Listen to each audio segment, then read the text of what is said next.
അടുത്ത ക്വസ്റ്റ്യൻ എന്ന് പറഞ്ഞാൽ സെയിം റാഷണലൈസ് ദ ഡിനോമിനേറ്റർ തന്നെയാണ്. ഈ പ്രാവശ്യം നമ്മൾ എക്സാമ്പിൾ അല്ല ചെയ്യുന്നത്. Exercise 1.5 question number 5. Okay, so അപ്പൊ നിങ്ങൾ ടെക്സ്റ്റ് എടുത്ത് അടുത്ത് വെച്ചേക്കണം. ചെയ്യുന്ന പ്രോബ്ലംസ് എല്ലാം മാർക്ക് ചെയ്ത് പോകണം.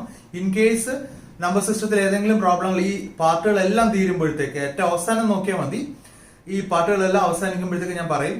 ആ സമയത്ത് ഏതെങ്കിലും പ്രോബ്ലം നമ്മൾ എക്സസൈസിലോ അല്ലെങ്കിൽ എക്സാമ്പിൾ ക്വസ്റ്റ്യൻസ് ഏതെങ്കിലും ഡിഫിക്കൽട്ട് ആയിട്ടുള്ളത് പറയാൻ വിട്ടുപോയിട്ടുണ്ടെങ്കിൽ പറഞ്ഞാൽ മതി, ഞാൻ ചെയ്തു തരാം. ഓക്കെ, അപ്പൊ 1/√7 റാഷണലൈസ് ചെയ്യണം. അപ്പൊ നോക്കിക്കേ, 1/√7 ഇങ്ങോട്ട് എഴുതിയാൽ മതി. 1/√7 മുകളിലും താഴെ എന്തുകൊണ്ട് മൾട്ടിപ്ലൈ ചെയ്താൽ മതി? √7 മൾട്ടിപ്ലൈ ചെയ്താൽ മതി. അപ്പൊ 1 × √7 √7 ഡിവൈഡഡ് ബൈ √7 × √7 7. ഇത്രയുള്ള ആൻസർ. Answer is √7/7. ഡിനോമിനേറ്റർ എന്തായി? റാഷണലൈസ് ആയില്ലേ? റാഷണൽ നമ്പർ ആയില്ലേ? അടുത്ത കേസ് ഇത് വരുമ്പോഴത്തേക്ക് ഇത് ശ്രദ്ധിച്ചാണ് 1/√7 മൈനസ് √6. അതിന്റെ മുകളിലും താഴെ എന്ത് ചെയ്യണം? ഇവിടെ മൈനസ് അല്ലേ? അപ്പൊ √7 പ്ലസ് √6 കൊണ്ട് മൾട്ടിപ്ലൈ ചെയ്യണം. എന്താ? √7 പ്ലസ് √6 ഉണ്ട്. ചില കുട്ടികൾ ഞാൻ ആൻസർ ഷീറ്റ് കറക്റ്റ് ചെയ്യുമ്പോൾ കാണാറുണ്ട്, ഇത് വെച്ച് എന്നെ വീണ്ടും മൾട്ടിപ്ലൈ ചെയ്ത് വെക്കാറുണ്ട്. ഓക്കെ, എത്ര പറഞ്ഞു കൊടുത്താലും കേൾക്കത്തില്ല.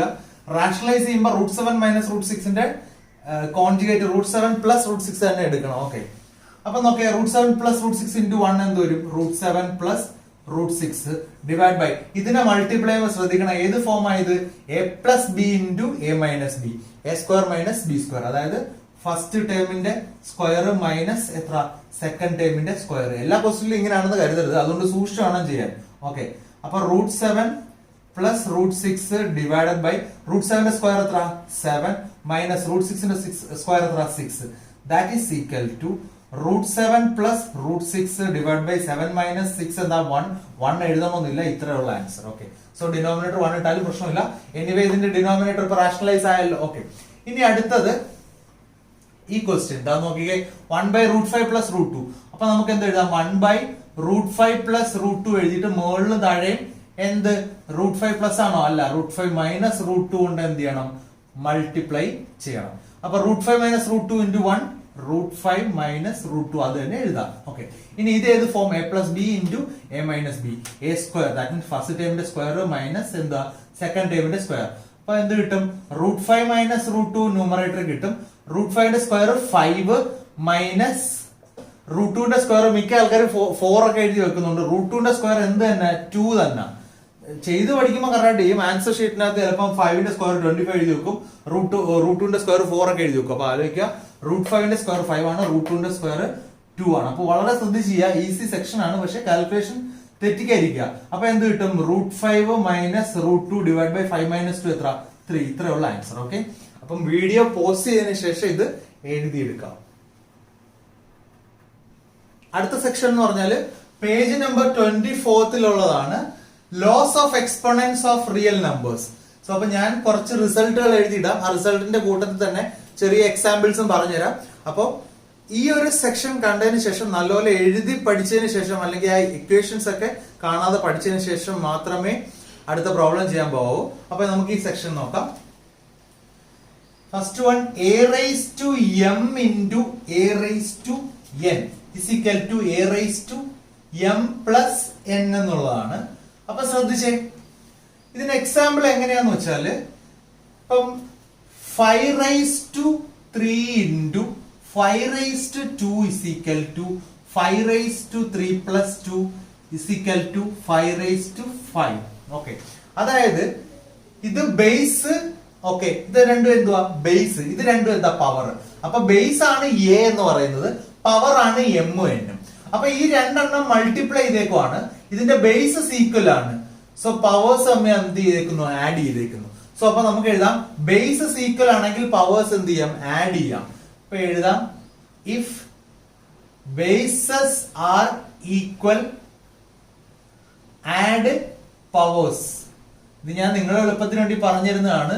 ഓക്കെ, അപ്പൊ മൾട്ടിപ്ലിക്കേഷന്റെ കേസിൽ ബേസ്, എല്ലാ കേസിലും അല്ല, മൾട്ടിപ്ലിക്കേഷന്റെ കേസിൽ ബേസസ് ഈക്വൽ ആണെങ്കിൽ പവേഴ്സ് ആഡ് ചെയ്യാം. Okay, 5 cube into 5 square bases equal അല്ലേ? അപ്പൊ പവർ തമ്മിൽ ആഡ് ചെയ്യുമ്പോൾ 5 raised to 3 plus 2 എത്ര? 5 raised to 5. ഓക്കെ, അടുത്ത കേസ് എന്ന് വെച്ചാല് a raised to m divided by a raised to n ആണ്. ഈ കേസിൽ ഇങ്ങനെ അല്ല, ഇവിടെ a raised to m minus n ആണ്. അപ്പൊ ബേസസ് ഈക്വൽ ആണ്, പവേഴ്സ് ഡിഫറെന്റ് ആണ്. പക്ഷെ ഇവിടെ ഡിവിഷൻ ആകുമ്പോ എന്ത് ചെയ്യണം? സബ്ട്രാക്ട് ദ പവേഴ്സ് എന്ത് ചെയ്യണം? കുറയ്ക്കണം. ഒരു എക്സാമ്പിൾ പറഞ്ഞുതരാം. ഇപ്പം 5�3 ഡിവൈഡഡ് ബൈ 5�2. ഡിവൈഡ് ചെയ്യുമ്പോൾ പവറുകൾ തമ്മിൽ കുറയ്ക്കണം. 5�3 - 2 ദാറ്റ് ഈസ് 5�1. ഓക്കെ ആണല്ലോ. അപ്പൊ ഇത് സെപ്പറേറ്റ് ആയിട്ട് പഠിക്കുക. അടുത്തത് എന്താണ്?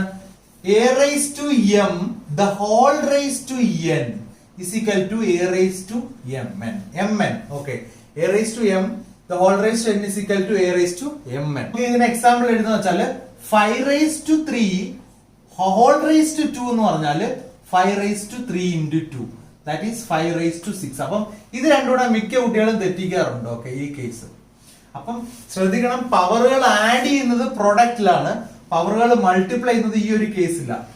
a⁻m the whole raised to n എന്താണ്? mn.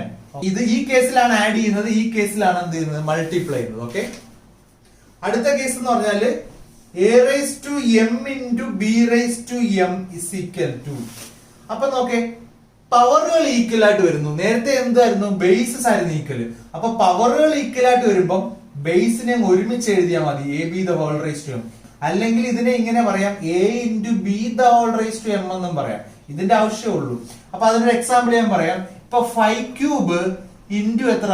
2³ ആന്ന് വെച്ചോ. അപ്പൊ ബേസസ് ഡിഫറെന്റ് ആണ്, പവേഴ്സ് ഈക്വൽ. അപ്പം 5 into 2 the whole raised to 3 എന്ന് എഴുതാം. ഓക്കെ, ദാറ്റ് മീൻസ് എത്ര? 10³ എന്ന് എഴുതാം. Okay, that is equal to എത്ര കിട്ടും? 1000. അപ്പൊ ചെയ്യാൻ എളുപ്പമായിരിക്കും. അപ്പൊ വളരെ ശ്രദ്ധിക്കണം, എന്ത്? പവറുകൾ ഈക്വൽ ആണ്, ബേസസ് ഡിഫറെന്റ് ആണെങ്കിൽ ബേസസിന് ഒരുമിച്ചാക്കിയിട്ട് ഒറ്റ പവർ കൊടുക്കാം. അപ്പൊ ഇത് രണ്ടും തമ്മിൽ എന്ത് ചെയ്യരുത്? തിരിഞ്ഞു പോകരുത്, രണ്ടും തിരിഞ്ഞു പോകരുത്. ഓക്കെ, അടുത്ത കേസ്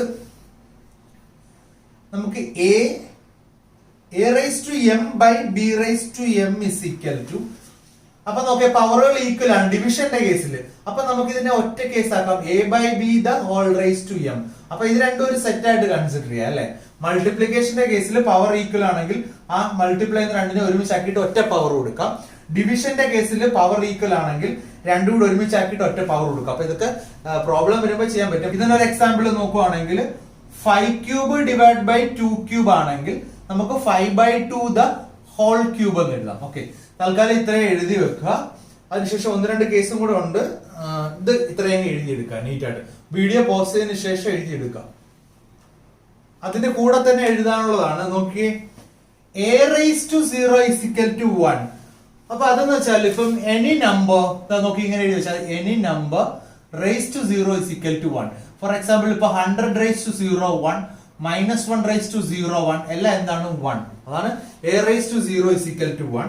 അടുത്തത് ഇത് വളരെ ഇമ്പോർട്ടന്റ് ആണ്. 1/a⁻n നെ നമുക്ക് ഇതിനെ മുകളിലോട്ട് എടുക്കുമ്പോൾ a⁻n എന്ന് എഴുതാം. ഓക്കെ ആണോ? അപ്പൊ ഇത് വളരെ ഇമ്പോർട്ടന്റ് ആണ്. 1/a⁻n നെ ന്യൂമറേറ്ററിലോട്ട് എടുക്കുമ്പോൾ സൈൻ മാറ്റിയത് തിരിച്ചും നമുക്ക് ചെയ്യാം. നോക്കേ, ഇപ്പൊ ഫോർ എക്സാമ്പിൾ ഒരു a⁻n ഉണ്ടെന്ന് വെച്ചോ, ഇതിനെ ഡിനോമിനേറ്ററിലോട്ട് എടുക്കുമ്പോഴത്തേക്ക് 1/a⁻n എന്നാക്കാം. ഓക്കെ, അപ്പൊ ന്യൂമറേറ്ററിലും ഡിനോമിനേറ്ററിലും കൊണ്ടുവരുന്ന അനുസരിച്ച് പവറിന്റെ സൈൻ മാറും. ഓക്കെ ആണോ? ഈ രണ്ട് കേസ് എന്ന് വെച്ചാല് ഇവിടെ ഡിനോമിനേറ്ററിലുള്ള a⁻n മുകളിലോട്ട് എടുത്തപ്പോൾ അതിന്റെ പവർ മൈനസ് ആയി. ഈ കേസിൽ ന്യൂമറേറ്ററിലുള്ള a⁻n ഡിനോമിനേറ്ററിൽ എടുത്തപ്പോഴത്തേക്ക് a⁻n. അപ്പൊ അത് രണ്ടും പഠിച്ചോണം. ഓക്കെ, ഇനി അടുത്തത് നമ്മൾക്ക് അറിയാവുന്ന ഒരു കേസാണ് √x എന്ന് പറഞ്ഞാൽ എന്താണ്? x⁻1/2. ശരിക്കും ഇവിടെ എന്തുണ്ട്? സ്ക്വയർ റൂട്ട് എന്ന് പറഞ്ഞാൽ സ്ക്വയർ റൂട്ട് ഓഫ് എക്സ്. ഇവിടെ 2 നമ്മൾ അങ്ങനെ ഇടാറില്ല. അപ്പൊ അതുകൊണ്ട് നമ്മൾ എങ്ങനെയാ വെറും √x എന്നാ ഇടാറുള്ളത്. സോ അപ്പൊ √x എന്ന് പറഞ്ഞാൽ എന്താണ്? Square root of X that is equal to x⁻1/2. അപ്പൊ ഇവിടെ nth റൂട്ട് ഓഫ് a എന്ന് പറഞ്ഞാല്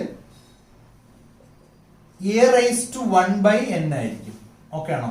അല്ലെങ്കിൽ ഞാൻ വേറൊരു ഈ ഒരു എക്സിന്റെ കേസ് തന്നെ പറഞ്ഞുതരാം. അതാ നോക്കേ, nth റൂട്ട് ഓഫ് എക്സ് എന്ന് വെച്ചാൽ x⁻ എന്തായിരിക്കും? 1/n. ഓക്കെ, അപ്പൊ ഒരു എക്സാമ്പിൾ ഞാൻ പറഞ്ഞുതരാം.